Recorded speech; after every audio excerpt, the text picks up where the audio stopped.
Anda kembali di Selamat Pagi Indonesia. Pemirsa, bencana banjir bandang di Aceh, Sumatera Utara dan Sumatera Barat menyisakan duka mendalam. Ratusan korban meninggal dan hilang. Akankah bencana di Sumatera ditetapkan sebagai statusnya sebagai bencana nasional?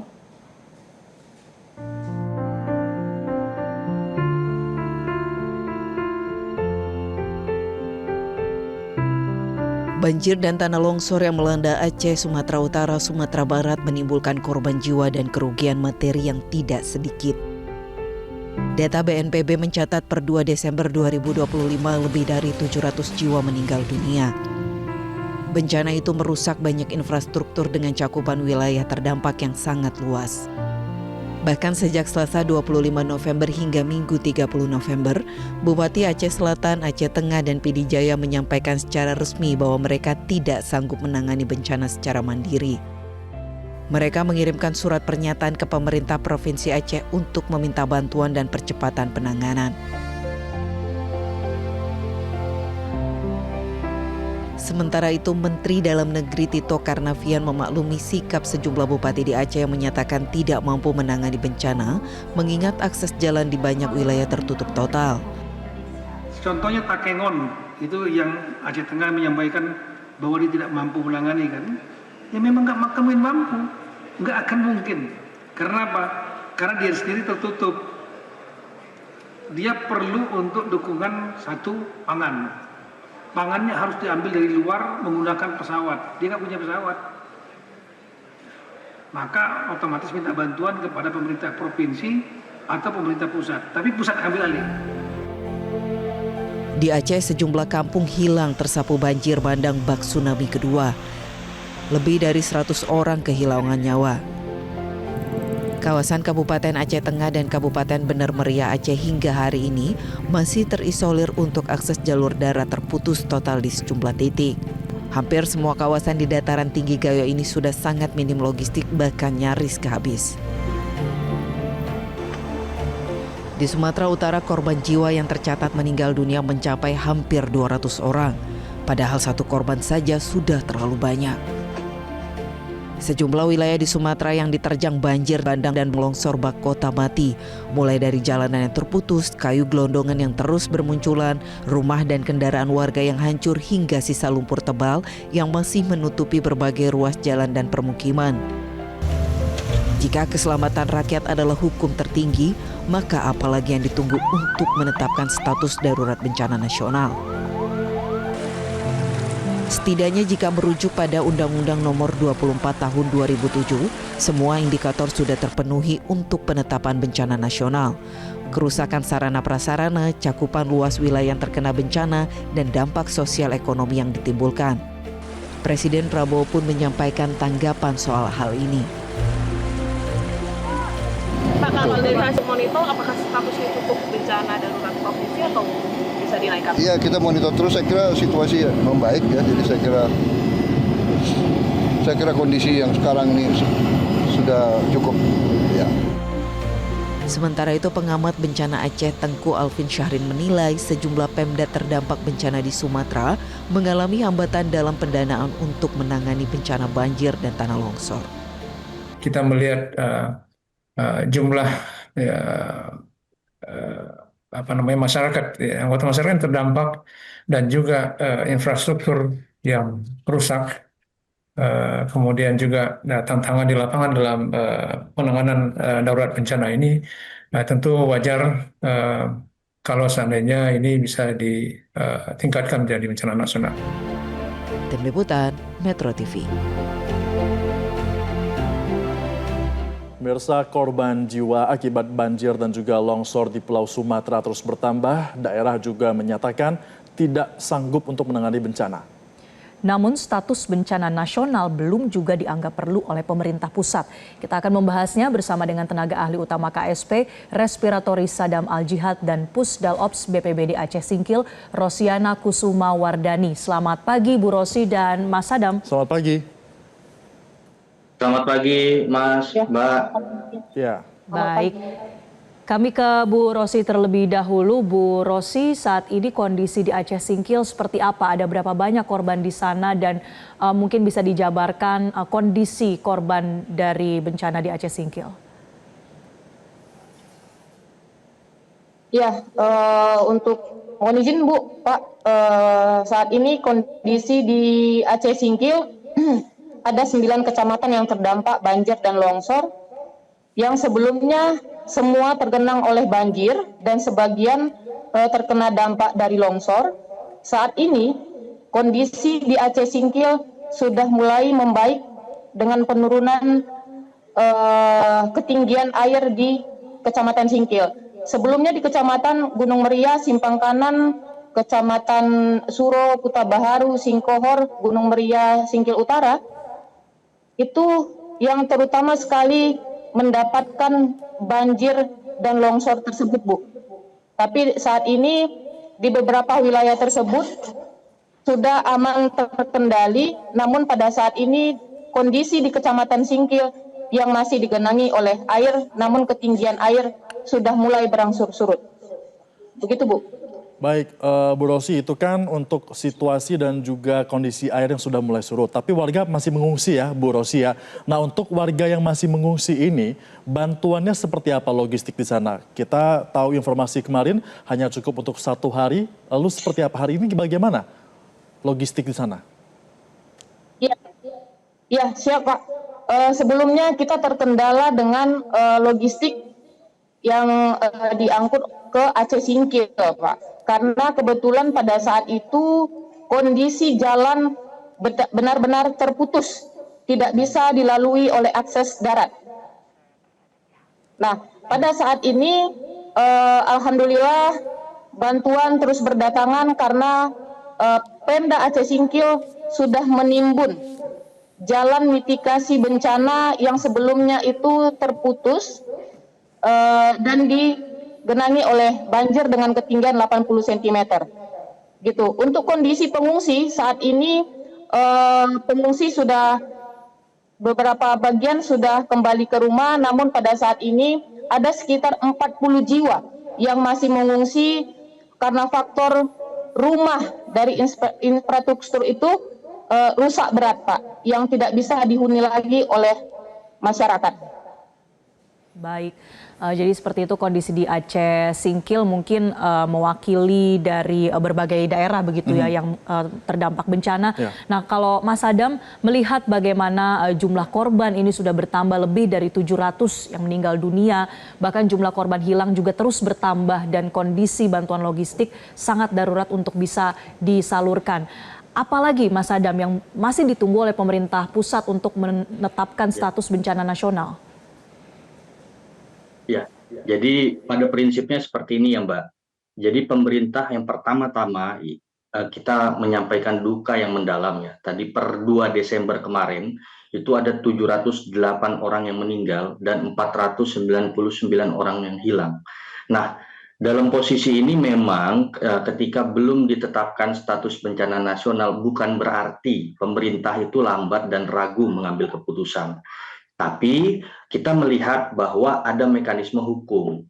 Nah, ada undang-undang tadi 24 tahun 2007, 21 2008, pedoman PNPB 2016. Nah, pemerintah melampaui mekanisme itu dengan apa? Dengan adanya operasi tanggap darurat terpadu. Nah, artinya apa? Artinya Presiden sudah menegaskan bahwa yang diutamakan adalah nyawa dari masyarakat, bagaimana distribusi logistik, bagaimana kemudian rehabilitasi, bagaimana nanti ke depannya rekonstruksi. Nah, ini butuh kecepatan dan kalau bahasanya Pak Menhan, Pak Syafri Samsudin, sudah bukan lagi untuk bertele-tele, ini untuk masyarakat. Nah, dalam posisi ini saya ingin menjelaskan bahwa terkait dengan mekanisme di PP 21 tahun 2008, kalau gubernur sudah menyatakan ketidakmampuannya, nah inilah yang kemudian dapat dikaji oleh BNPB secara cepat. 1 kali 24 jam BNPB bisa mengkaji kondisi bencana tersebut, kemudian direkomendasikan. Nah, tapi dalam posisi ini kan kita butuh kecepatan untuk untuk masyarakat, untuk tadi distribusi, evakuasi, rehabilitasi, dan juga rekonstruksi. Nah, di sisi itulah bahwa pemerintah melihat bahwa urgenitasnya adalah keselamatan masyarakat, sehingga Kalau kita berbicara soal bencana nasional dan juga ada operasi tanggap darurat terpadu yang kemudian sudah dijalankan hari ini, itu dengan adanya intervensi penuh dari pemerintah, adanya dana siap pakai DSP, operasi laut, udara, pengerahan alat berat, komando terpadu TNI Polri. Nah, ini sudah hampir udah dapat dikatakan bahwa ini sudah dilakukan tanpa harus ada bahasa bencana nasional. Karena yang tadi pertama adalah tadi daerah juga masih sanggup, kemudian di provinsi juga masih sanggup dengan keputusan gubernur di masing-masing provinsi tadi. Dan juga ada dukungan pusat terkait dengan hal itu. Artinya pemerintah sejak awal tidak main-main dengan nyawa masyarakatnya. Pemerintah tidak main-main dengan penanggulangan bencananya, gitu saya kira. Meskipun sebenarnya ada 3 kabupaten di Provinsi Aceh juga, Mas Sadam, yang sudah menyatakan tidak sanggup untuk dapat menanggulangi bencana ini jika hanya berdasarkan kabupaten itu sendiri saja. Tapi tahan dulu Mas Sadam dan juga Mbak Rosiana, kita masih akan bahas usaha jeda pariwara. Tetaplah bersama kami pemirsa di Selamat Pagi Indonesia. Anda masih bersama kami dalam Selamat Pagi Indonesia. Kita akan lanjutkan perbincangan di pagi hari ini. Kita kembali ke Mas Sadam. Mas Sadam, kan ada 3 kabupaten di Provinsi Aceh yang mengaku tidak sanggup untuk dapat menangani situasi bencana ini sendirian. Tapi kalau kita lihat juga kerusakan yang ditimbulkan ini membuat banyak titik terisolasi, bahkan bantuan juga sulit untuk dapat disalurkan. Apakah hal ini juga menjadi indikator untuk dapat menentukan bencana nasional atau memang hanya melihat dari jumlah korbannya saja, Mas Sadam?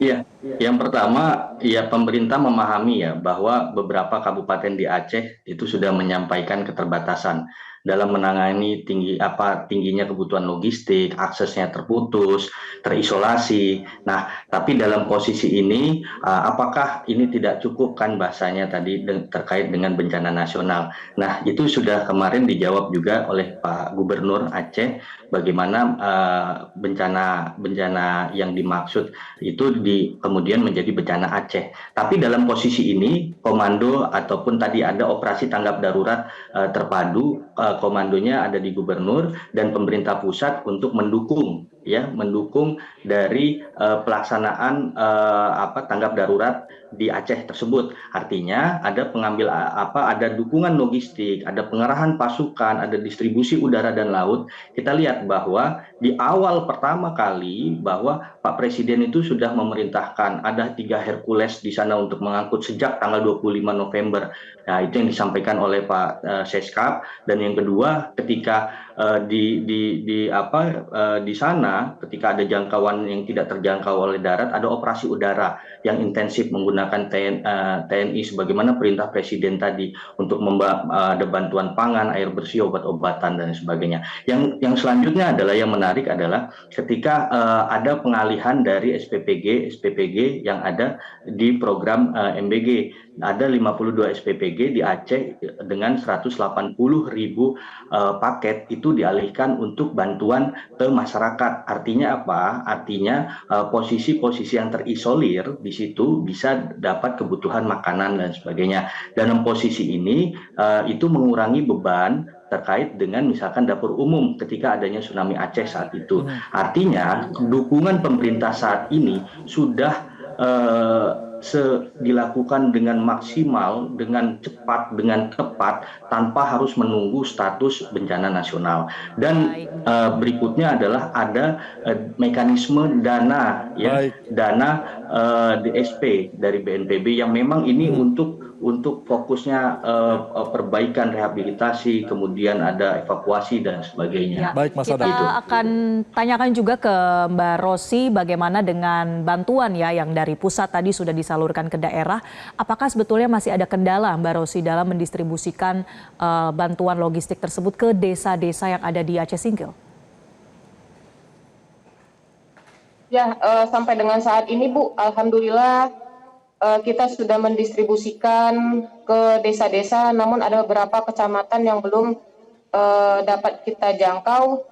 Namun pada saat ini juga stok logistik kita tidak banyak, Bu. Nah, jadi harapan kita supaya bantuan logistik ini bisa merata untuk masyarakat yang terdampak di 9 kecamatan yang ada di Aceh Singkil, Bu. Begitu. Bantuan yang saat ini tersedia, bantuan logistik itu cukup untuk berapa hari Mbak Rosi? Ya, kebetulan kemarin kita sudah menyerahkan ke desa yang ada di Kecamatan Singkil itu untuk stok, kalau saya tidak salah, selama 3 hari, Mbak. 3 hari ya, Mbak? Iya. Baik, untuk kecamatan yang tadi masih Karena belum memang bisa... stok logistik kita, karena memang stok logistik kita tidak banyak, Pak. Untuk kecamatan yang tadi belum bisa Sedangkan di toko-toko itu ditempuh, sudah tidak ada lagi yang jual, Pak, gitu. Baik. Ya, artinya memang masih begitu terbatas ya, dan bantuan seperti yang disampaikan Mas Adam tadi ternyata masih terus dibutuhkan. Dan Mbak Rosi, mungkin terakhir untuk Anda, apa kira-kira yang paling darurat saat ini selain dari bantuan logistik? Karena kita tahu terkait dengan akses jalan, pasokan BBM, dan bahkan sambungan komunikasi ini juga kerap kali menjadi kendala. Bagaimana kondisinya di sana? Ya, baik, untuk saat ini untuk jaringan Telkomsel itu pada saat ini masih 0, Mbak. Tidak ada sama sekali. Saya menggunakan kartu Indosat, itu pun kalau kita beli sudah tidak ada. Saking langkahnya. Terus untuk pasokan BBM saat ini juga sudah ada pemasokan tapi antri panjang, Mbak. Yang kemungkinan ada beberapa kendaraan yang tidak dapat. Begitu, Mbak. baik, artinya memang jaringan telekomunikasi masih sulit, BBM juga masih begitu sulit sampai dengan mengantri. Semoga Mas Adam ini bisa menjadi masukan ya bagi pemerintah pusat agar ini bagaimana nanti diatur supaya kelangkaan dan juga sulitnya komunikasi di daerah yang menjadi dampak bencana ini bisa segera terselesaikan. Terima kasih Rosiana Kusumawardani, Pusdalops BPBD Aceh Singkil, dan juga Mas Sadam Al-Jihad, tenaga ahli utama KSP, sudah bergabung bersama kami dalam Selamat Pagi Indonesia. Jelajahi cara baru mendapatkan informasi. Download Metro TV Extend sekarang.